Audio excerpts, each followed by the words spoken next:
I wanted to talk this time to you about incense in the Orthodox Church. This is the typical Orthodox incense burner that we use. It has 12 bells, you will notice on it, and the 12 bells are said to represent the voices of the 12 apostles. However, it's also said that when we place incense inside of the burner and the priest blesses it, this smoke is going to fill the space and get into all kinds of places that the priest's blessing might not otherwise get to as easily. You'll see here that there is a separate ring and chain on which I can lift the lid up and down. There is a tablet of charcoal inside that is ignited and a piece of incense upon the charcoal.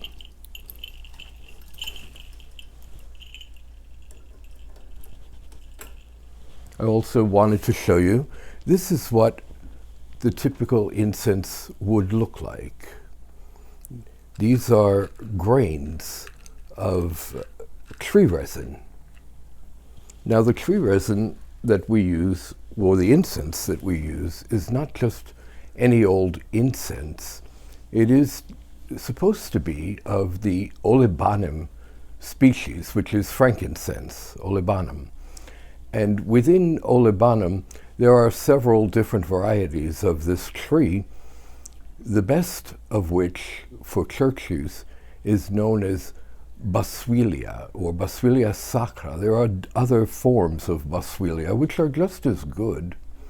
Boswellia sacra is the preferred, and you can find this in places such as India, Ethiopia, Somalia, and Oman. Oman, it would seem, has the highest quality of the Boswellia sacra. Other churches might include other admixtures of different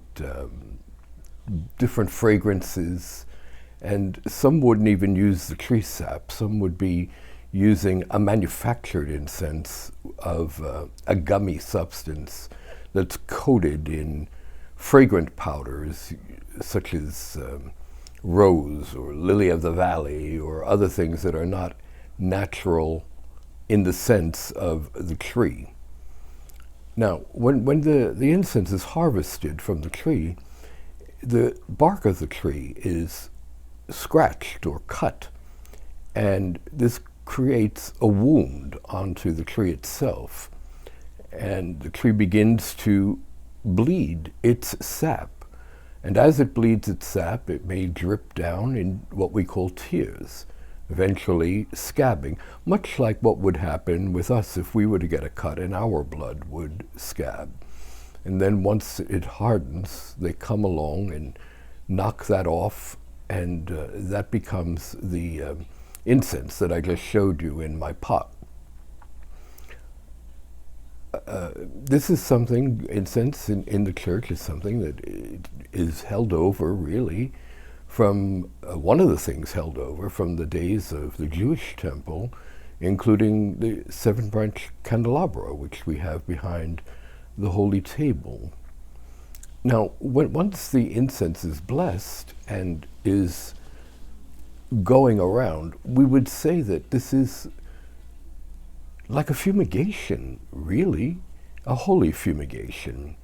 And the bells are there to not only represent the voice of the 12 apostles, but you could say that this is also a polite warning to any of the evil ones or demons, that if they happen to be present, be warned. It's coming. The blessing is coming. Either get out, go away, or stay and be blessed.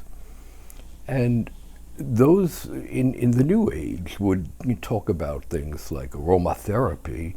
Well, the Boswellia sacra, the Olibanum frankincense, yes, is known to be calming, soothing, and it does create an atmosphere that is elevating to the spiritual things.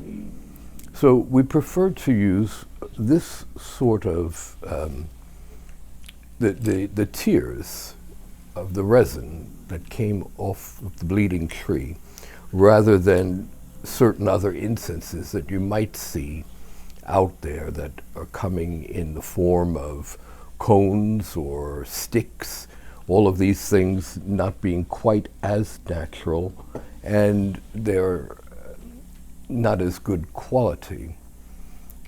Now, for those who are not in church, and it is an Orthodox practice to incense the home, preferably once a week. Some might do it a little bit more often on various different occasions. There is the home version. This is a Greek home censer. You can open that up and put one of the tablets of charcoal inside and walk around the house, incensing the house, blessing the house with this.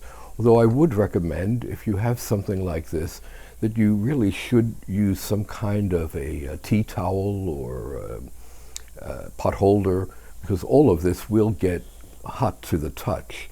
And when you set it down, you might want to set that down also on a tea towel or a piece of ceramic tile or something, because you don't want for this to be burning the top of your table.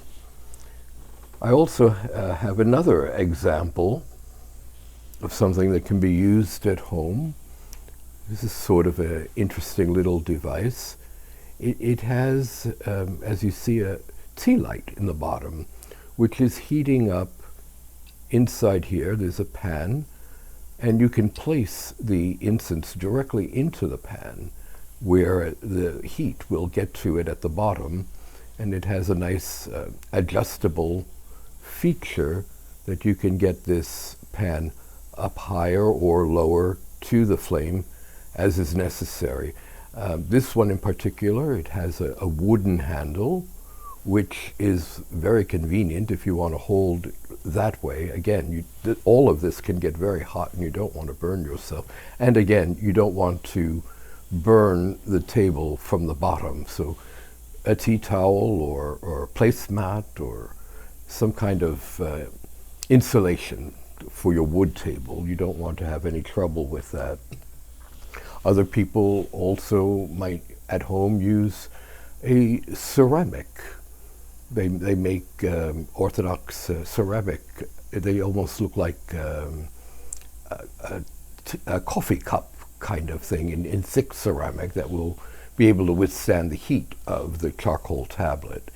And you, again, go around and incense the house, and this is a blessing to the house. This fumigation gets into the ceiling, into the drapes, into every crack and crevice, chasing away any of the things that are undesirable and keeping the atmosphere inside as we would prefer, something of a higher prayerful elevation. So please do use incense. As we do in church, use it at home and be blessed. Thank you.